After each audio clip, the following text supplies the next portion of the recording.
Hey, you already know, baby. It's the Cowboys cast. We're back. Ali is in the building. What's up, Ali? How's it going? It's good to be back. It is, man. It feels like everybody was scattered to the four corners of the world, man, doing all kinds of stuff. Holidays are coming.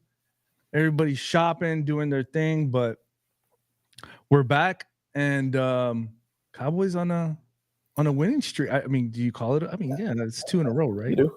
I mean, hey, last time we did a show, I think we were just looking ahead to the offseason and calling it a season already. All of a sudden, it's a slim chance, but a chance is still a chance. All right, they last couple games they put themselves back in it, but it's an uphill battle.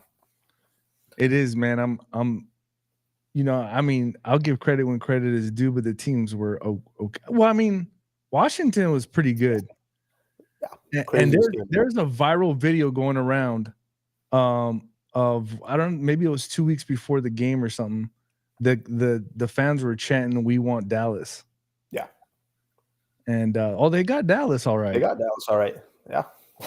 And I just think at the end of the day in this division, Ali, I don't think it really matters what your record is. I think you can say that for any division. Maybe you guys know each other so well that it's like you could be 1-15, man, and the other team could be undefeated and you could lose. Exactly. No, you just never know how these games, come down to the wire. I know, like earlier in the season, Washington played the Giants back in September, and it was a close game. I mean, granted, Washington's a better team, but it still came down to the wire. Yeah. Cernando, welcome, Cernando. Appreciate it, brother. I know X, you jump off the wagon. I know X, you jump off the wagon. I don't know what he's trying to say. Did I jump off the wagon? I didn't jump off the wagon. I keep it real, man. I think there's a difference. Hey, let's go through the report real quick, the injury report. So Tyler Guyton did not practice. And this is as of Thursday. So we're talking about Thursday. CeeDee Lamb did not practice. Zach Martin did not practice. We know about Zach Martin, right? If you haven't heard yet, he's going to need surgery. So he's out for the season.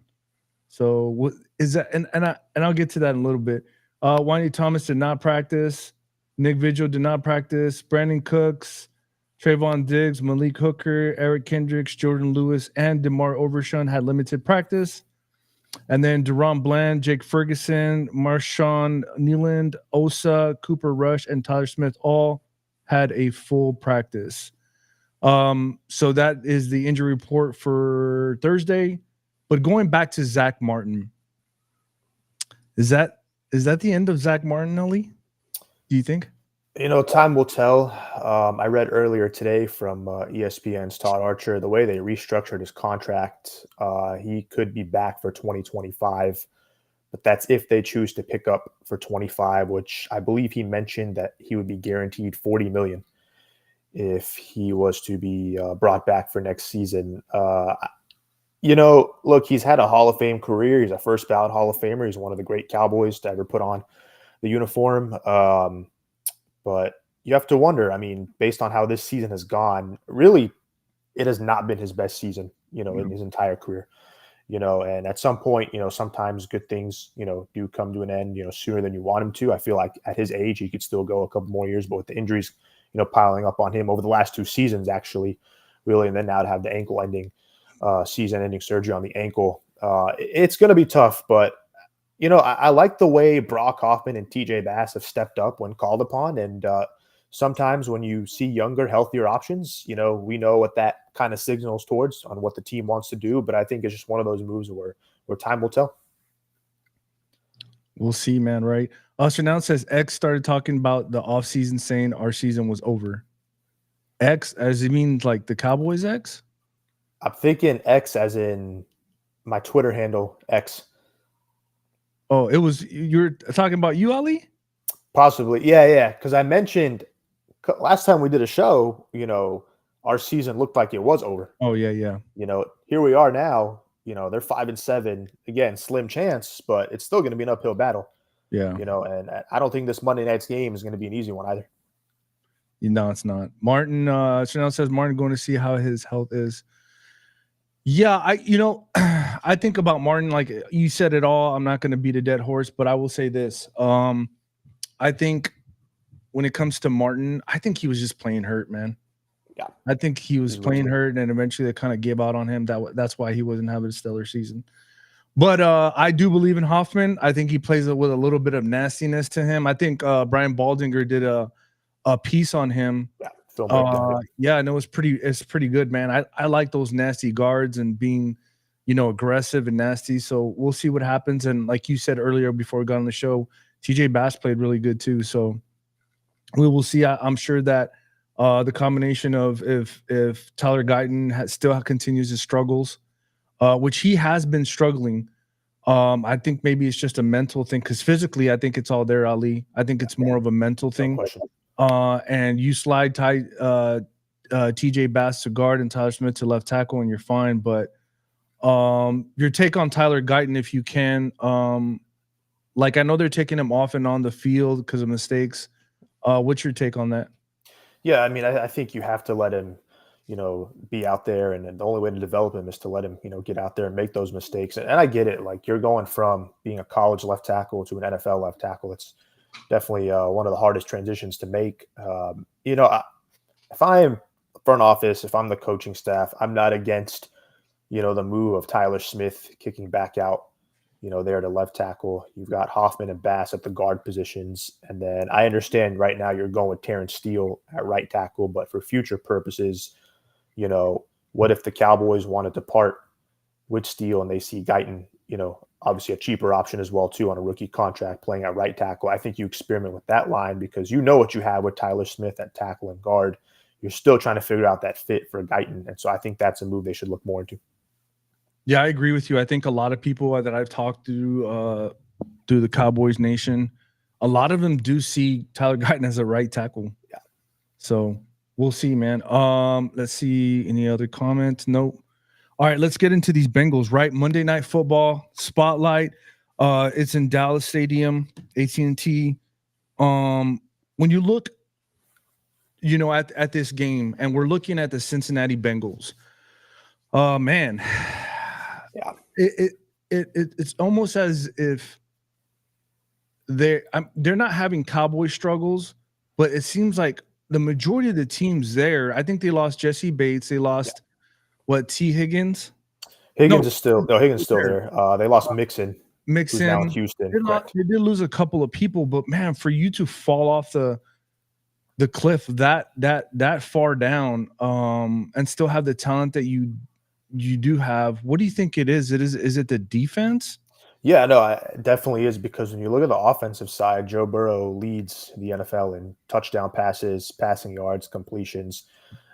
Look, if the Bengals are 4-8 right now, if you flip it, if they're 8-4, Joe Burrow is getting the MVP votes because he is playing at an MVP level. And it goes back to what I said earlier, this matchup is not going to be easy because of that offense and what you're going up against. But yeah, I do think it's a defensive issue. And right now they're 27th in touchdowns allowed, passing yards allowed.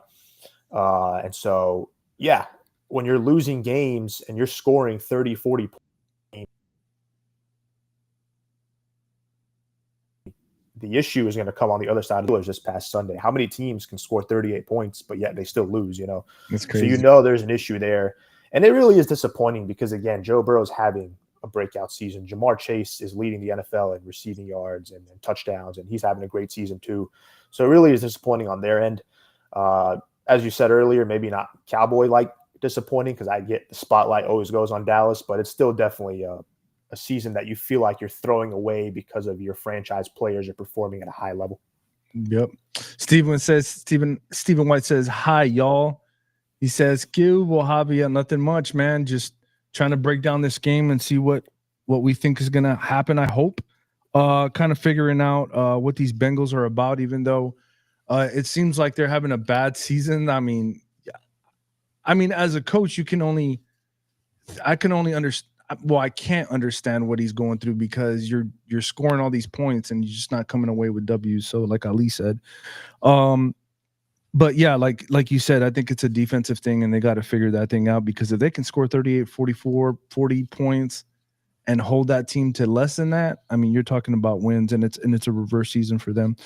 Um Going into with the Cowboys, right? What do you think the difference has been these last 2 weeks? And I know some people are going to say, well, they played the Giants and the Commanders is kind of one of those teams. They're up and coming, but what do you think is the key of them playing well these last two games? Given, I mean, I know Michael Parsons came back; that's probably a part of it. But what are the other things that you see that kind of stand out to you in these last 2 weeks when it comes to them? Yeah, I think for one, we're starting to finally see Mike Zimmer's defense play the way I think every Cowboys fan hoped for going into the season. And these last 2 weeks were kind of reminiscent of what Week 1 was like when they beat the Browns, because I mean that was a great performance there by the defense. I think when you look at it, the numbers, they've had 10 sacks, 10 tackles for loss, 3 interceptions, and of course, DeMarvin Overshown had one of the best Yeah, plays you'll ever see by a defender against the Giants. Yeah, that's a big reason why you're going to win football games. You're pressuring the quarterback, you're forcing turnovers. But also, I think Cooper Rush is finding a better rhythm. If you recall, the first 2 games he came in when he played against was it Houston and Philadelphia. I mean, the Cowboys offense really struggled. yeah, I know Rush was sacked 6 times. He committed 3 turnovers, only 1 touchdown. But then when you go from Washington and New York and those games back to back, he's now thrown for 442 yards, 3 touchdowns, no turnovers, and he's completed 66% of his passes. So this is what you want to see out of this Cowboy team. When you go back to 2 years ago when Rush had to start 5 games in place of Dak in 2022, it was a combination of great defensive play and Rush just executing the offense and taking yeah. care of the ball. That's all you got to see right there. Easier said than done, yes, but that's what you want to see, the coaching staff.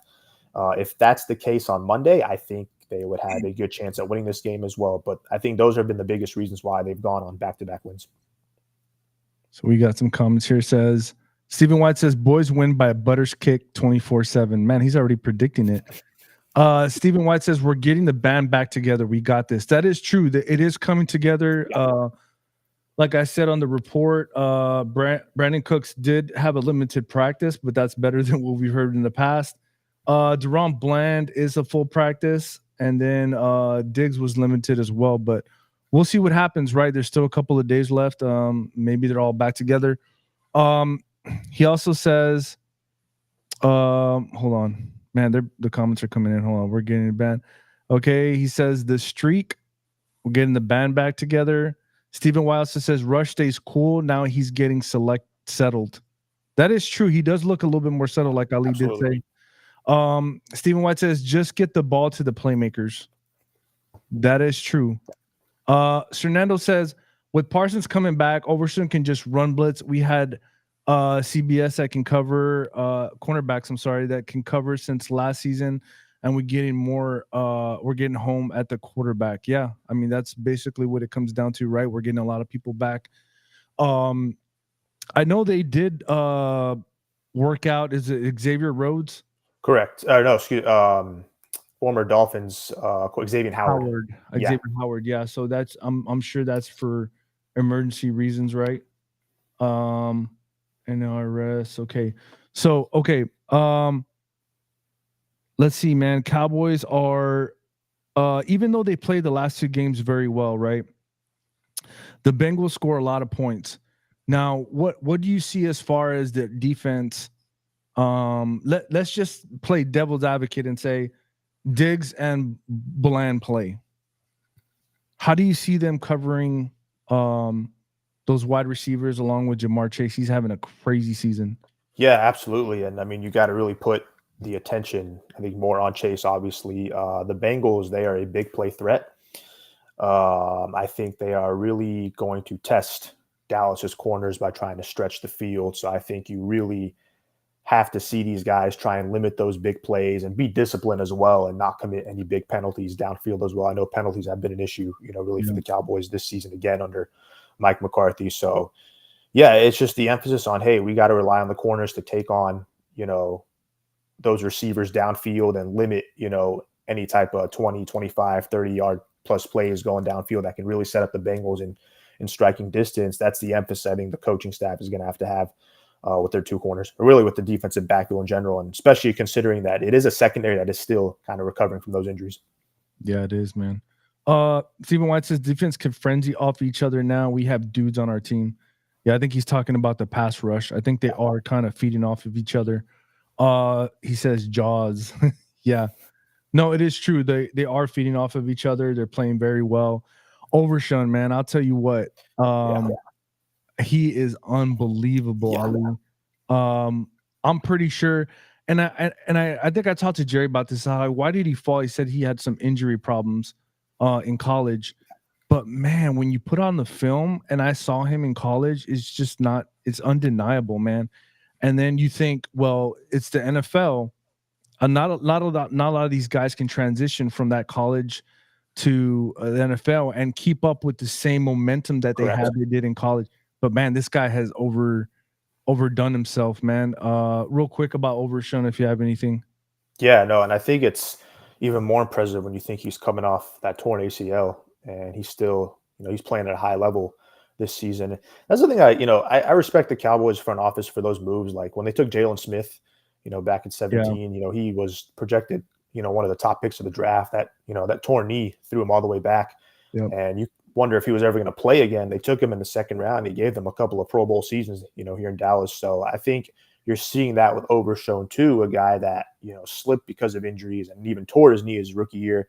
But you have to take those gambles on a player that you still feel can play at a high level as long as the medical reports come out the way you hope it comes out. Yep. All right, so let's get into the Cowboys. What do the Cowboys offense have to do against this defense that's ranked, I believe, 27th. 27th. Yes. Man, like they should be able to score points, and if they can, then we got some major issues. But what do you think the keys to the game is against this defense?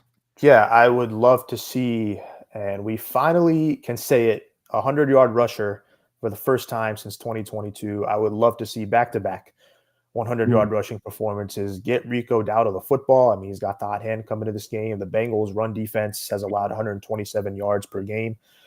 I think another opportunity to try and get your ground game going. And, you saw, and I get it was the Giants. I understand, a team that's now 2-10. But, when you can run the football the way Dallas did, how much pressure it takes off Cooper Rush.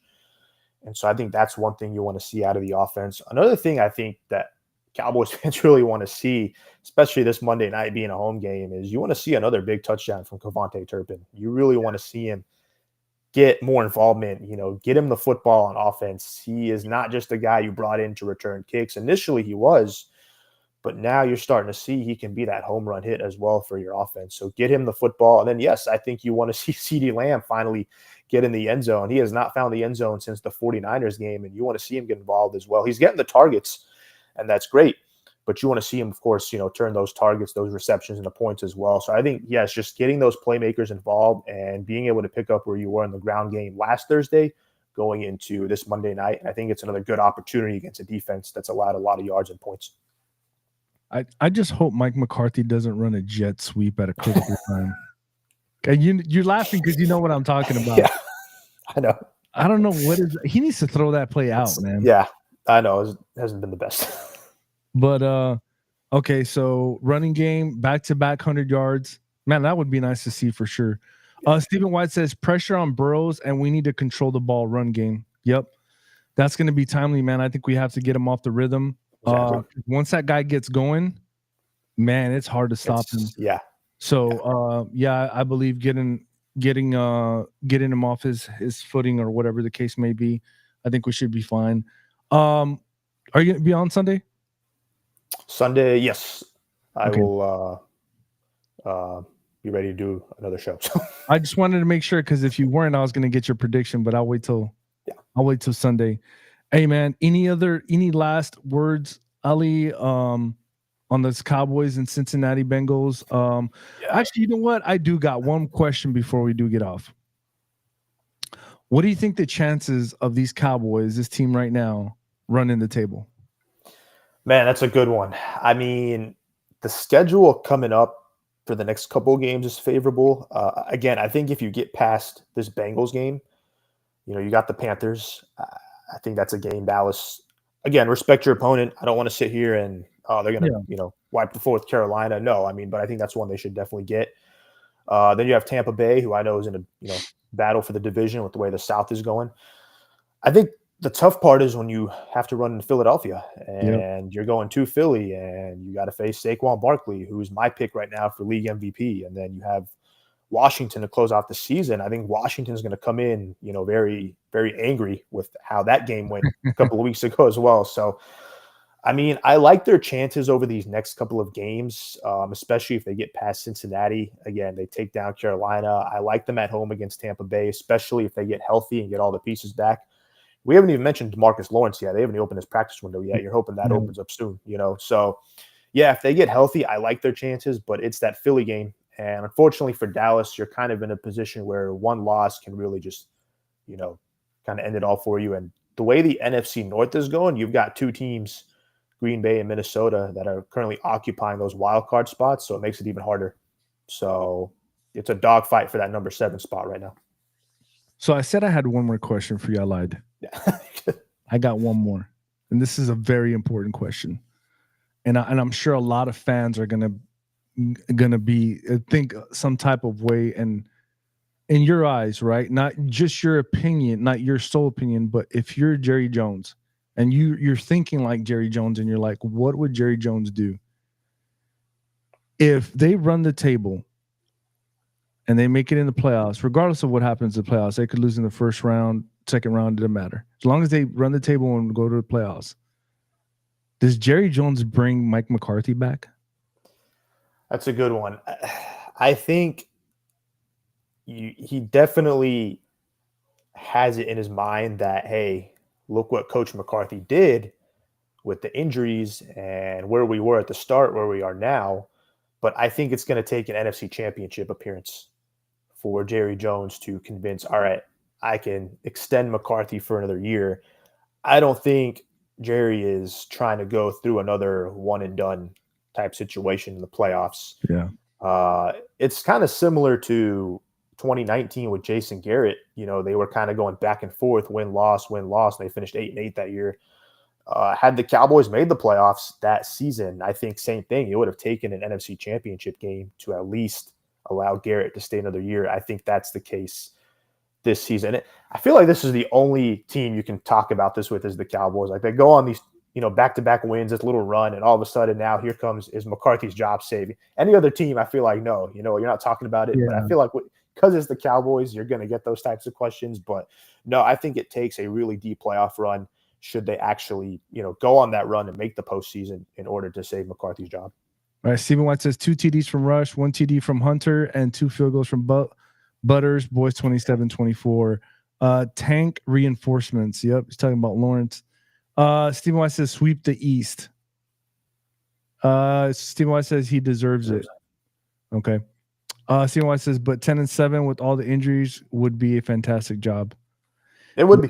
Don't say that to me, man. I don't like Mike McCarthy, man. No one's taking that from him. Like it would be a fantastic job, but again, I don't see, especially in a contract year and with some of the names out there coming up in the coaching market, I don't know if Jerry Jones would take the chance to pass up on that. Yeah, for sure. Last words, Ali. Yeah, I mean, look, I think for this next game, I understand the defense has to be at its best, but I think sometimes you say the best defense is a good offense, and I think the Cowboys offense has to keep up with the Bengals offense in scoring if they want any chance at winning this game. So this is what I think, man. I think these last two weeks, the Cowboys have been playing very well, but I think a lot has to do with Micah Parsons, right? That's number one. But the fact that they have to think about him, and now they got to think about Overshown too, because that guy can just straight out ball. And then with him blitzing and moving around and covering people, I mean, that it's almost like having 2 Micah Parsons. I'm sure that quarterback looks out and he's like, "Oh, Micah," and turns and says, "Oh, another Micah." You know what I'm saying? Like, oh my God, there's 2 Micahs. So to me, man, I think that makes a difference as well. And then getting the cornerbacks back, but we will see. The Cowboys will be tested on Monday night. We will see what they have. These Bengals are not going to quit. I don't care what their record is. But if the Cowboys do win, man, there's going to be some serious talk. Like this team looks like they're coming together. So we will see, Ali. Ali, as always, thank you so much. Hey, it's the Cowboys cast, baby. Thank you for coming on. We appreciate you guys. Nothing but love. We'll see you on Sunday, right? Monday. I'm sorry. Monday, hour before kickoff. It's the Cowboys cast. Thank you so much, guys. Y'all have a great night. And